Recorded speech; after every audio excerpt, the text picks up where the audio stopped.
there guys, if you're a returning subscriber, welcome back to my channel, and if you're here for the first time, please like, share, comment and subscribe. Today's topic is on parenting, guys. I think this is one of my promised topics that I haven't covered yet. Parenting. As you can see guys, I'm recording this video from the comfort of my car, and that is because this is where the privacy exists. In fact, because and in actual fact I had to drive out of the house and actually go park somewhere because the little minions would have been all over me, and this shoot or this video would not have been possible in their presence. In as much as I love them, there's some things that one cannot just do in the presence of our kids, or it's better done when we're alone. So yes guys, parenting. What is parenting? Parenting is basically the process of nurturing and raising the little ones, our children.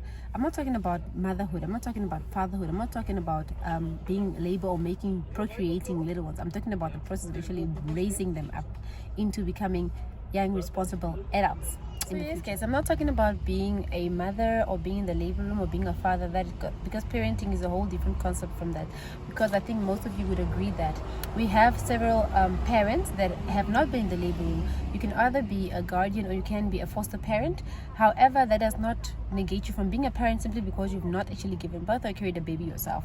That is far from it, because I mean, we have a lot of mothers that have been to the labor room but don't even come close to being a parent, or don't even have the basic skills of parenting. Similarly, we also have a lot of fathers out there who have assisted in fertilizing an egg, however have not had the slightest experience of being a parent, because parenting is a whole different concept. As I explained earlier, it is the process of nurturing a child, raising a child, correcting them and helping them grow into responsible young adults. So yes, let us address the most frequently asked questions about parenting, and that would be number one: can you prepare for parenthood? Can you prepare for parenting? And in my point of view, the answer to that is no. You can't actually prepare to be a parent, because it's an overwhelming process. It's a long-term process which is overwhelming, that comes with so many different challenges. And guys, you seriously can't prepare to become one, because there is no manual, there is no dummy's manual to becoming a good parent. That is why most of us go through it trying our level best, strategizing, failing and trying again. It's the same. The process of parenting is the same as watching a child grow. You know what a child does? When the child grows, they learn how to sit, and in the process they fall. They learn how to crawl, and in the process they fall and stumble and hurt themselves, scrape their knees. That is the same. Like, you make a few mistakes and you learn from that, you re-strategize, you go back to the drawing board and you decide, okay, this is how I'm going to approach it. There is no manual to it. It's not a subject that you learn, guys. It's a process, and through the process, that is also where you learn and grow as a parent. So yes, no, you can't actually prepare to be a parent. Moving on to the second frequently asked question about parenting, guys. So the second question is, can I be a successful parent on my own? In as much as I'd love to say yes, honestly, with all honesty, the answer to that is no. And I say no because there's this thing that says it takes a village to raise a child, and I strongly believe in that, because remember, parenting is a process. It's not a once-off thing. It's a process. It's not a one-day thing. It's a lifetime thing.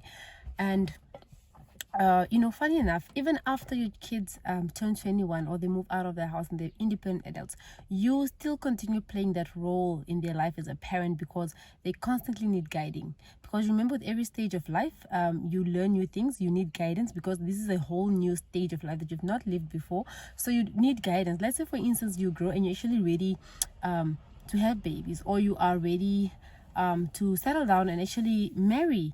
You still need your parents' guidance in that process, guys. So it never ends. So the reason why I say no, you can't actually be a successful parent all on your own, is because it takes a village to raise a child. In the sense that every person that plays a role in your child's life contributes to that parenting process. Let's take an example of, so during the day, you are at home with your kids. Let's say during the weekend, you're at home with your kids. However, you have a caretaker that assists during the hours when you are at work. Or let's say if you've traveled for the weekend, there's a caretaker that you leave your kids under the care of. So this person plays a very crucial role in the parenting process of your child. They also have an influence over your child. They teach your kids certain skills or certain principles, certain habits that would be crucial, or that would be, influential in the child's upbringing, in the child's process of growing up. And also, furthermore, sometimes you have sometimes your kids would go for the holidays. So, these aunties and uncles and nephews and nieces and friends that they hang around with also have a contribution, also play a great role in the parenting process of your child, as well as the teachers at school. That 6 hours that the teacher spends with your child, or that your child spends with the teacher, is also contributing to this parenting process, because during that period they're at school, or that they're with this teacher, with these friends, they have a certain influence on them. They get to teach them certain principles in life, and they contribute to the process of parenting. And that is why it's very important as parents to do your portion at home, to instill good morals and principles within your children, because if you don't do that, if you fail as a parent to do that, when they go out there and they're influenced by these other people that also play a role in the parenting, then that is where you find that your child is corrupt. According to yourself, you would think that your child is corrupt, because now you feel that your child is picking up all these bad habits, and you don't know where they're getting it from. They're getting it from the other parties that are also a part of this parenting process, because you're not doing it alone. Unfortunately. Your child is exposed to different other people with different beliefs, with different morals, and they actually want to rub this off of your kids. So if you do not instill fixed concrete habits or good morals within your child, they will easily fall for whatever comes their way. And kids, if there is somebody that is easily influenced, it is a child. So it is very important that we take care of our kids, that we protect them by all means. I'm not saying cage your kids up, no, but teach them from a young age that this is what is good, this is what is bad. So simply because somebody's doing this does not mean that I have also to do that.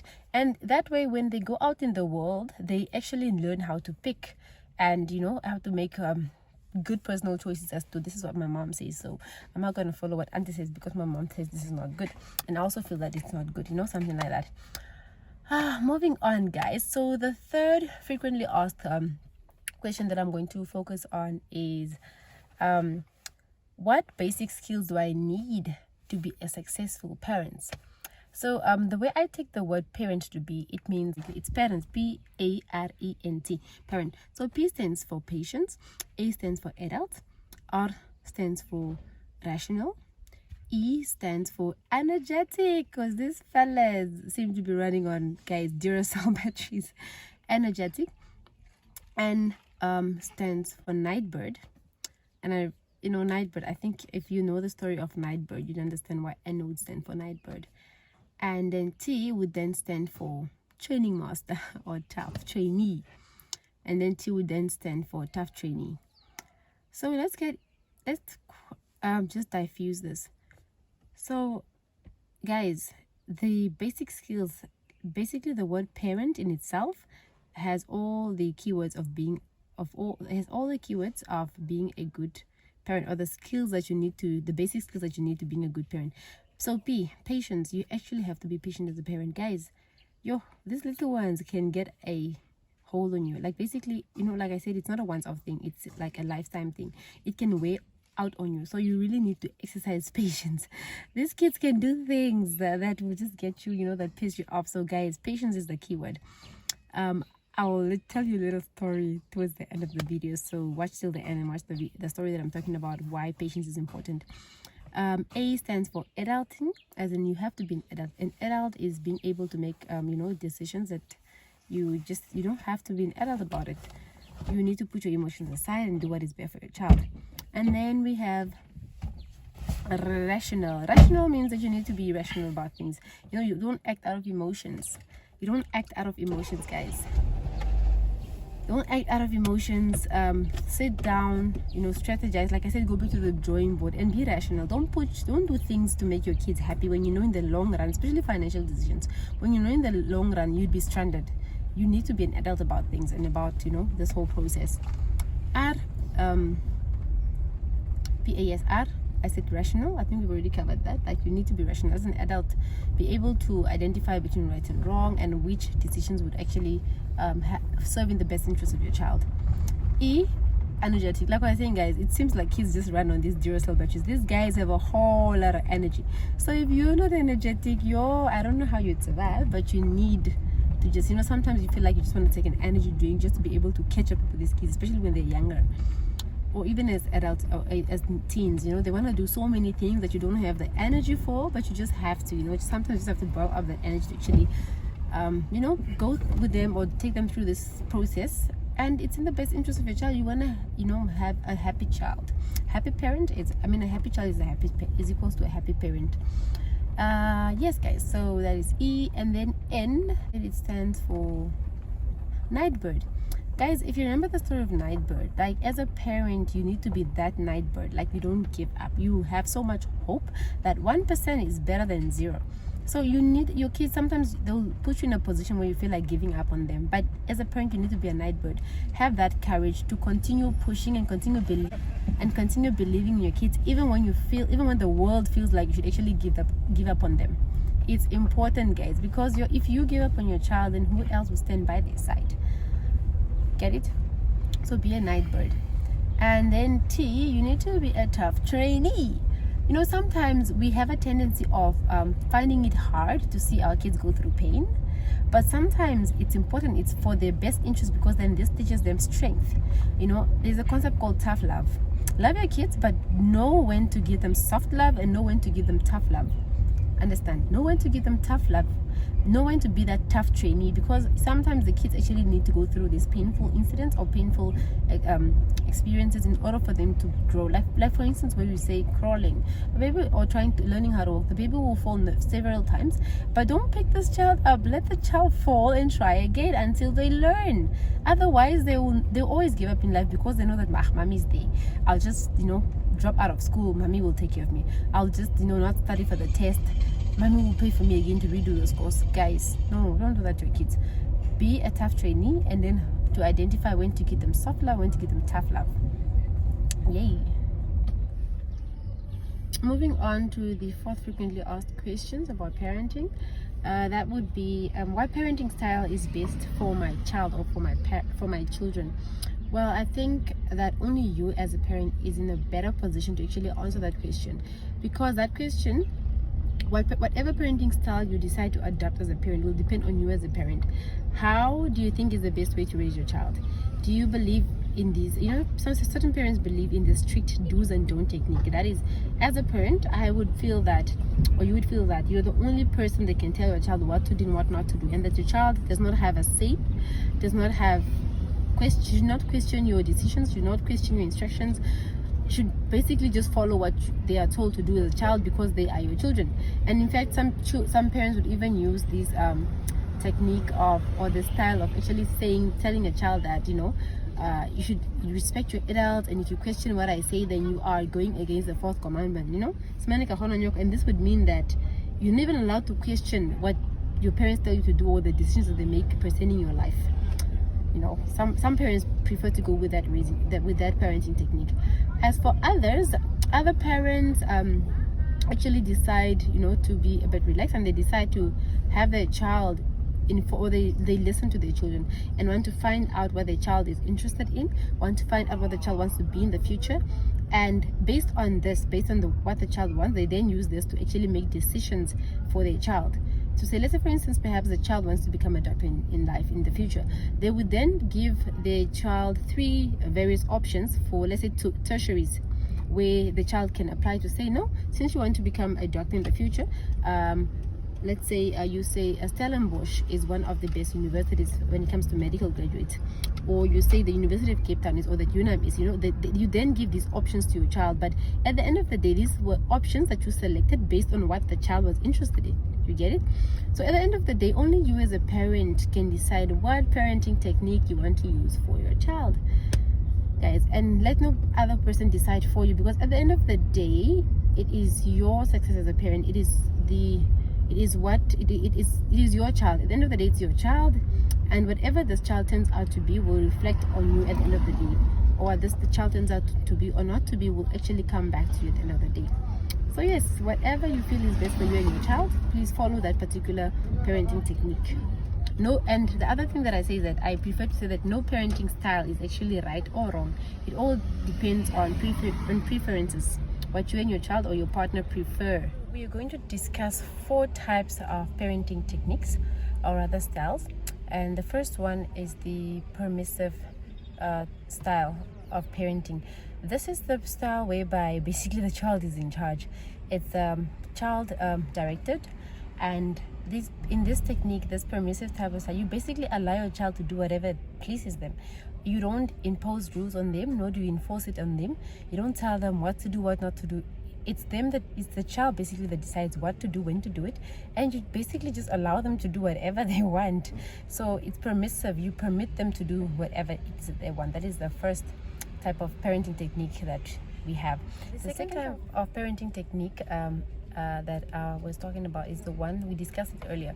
It's called the authoritative parenting technique. This is basically what I was talking about earlier when I said that you literally work hand in hand with your child.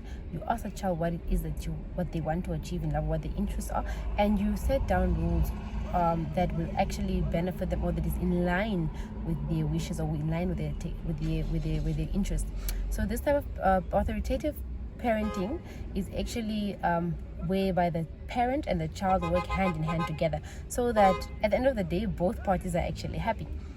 And yeah, I think this is actually one of the best parenting techniques that they are, because at the end of the day, you as a parent feel fulfilled that you've actually been successful as a parent, and on the child also feels happy that they've had a very good parent, because this parent did not focus on their own desires, but they also took the child's interest into consideration. And the third type of parenting technique is the neglectful parenting technique. This is whereby the parent has this "I don't care" attitude. It's your life, you do what you want type of thing. But it's worse, because it's worse than the permissive technique, because in this case, the parent isn't involved at all. They basically neglect the child, and these are the ones that are actually charged with child neglect, because you don't nurture your child at all. You don't direct them. Whether you don't care now if this is good for a child, it's not good. You're basically just not involved. You don't care to have a look at your child's work. How are they performing in school? You don't care at all to make sure that your child is even in their bedroom, or in the house, during late hours. So this child can be missing in the house. This parent just does not care.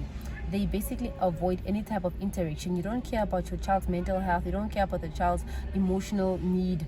This parent is just not involved in the parent. So basically, you are not parenting. You are basically leaving that parenting job to the society, to the community. In as much as we say it takes a community to raise a child, you are part of that community as a parent. So you have to do your part. And if you don't do your part, your child will go astray, my sister, my brother. Your child will go astray, and you don't want that.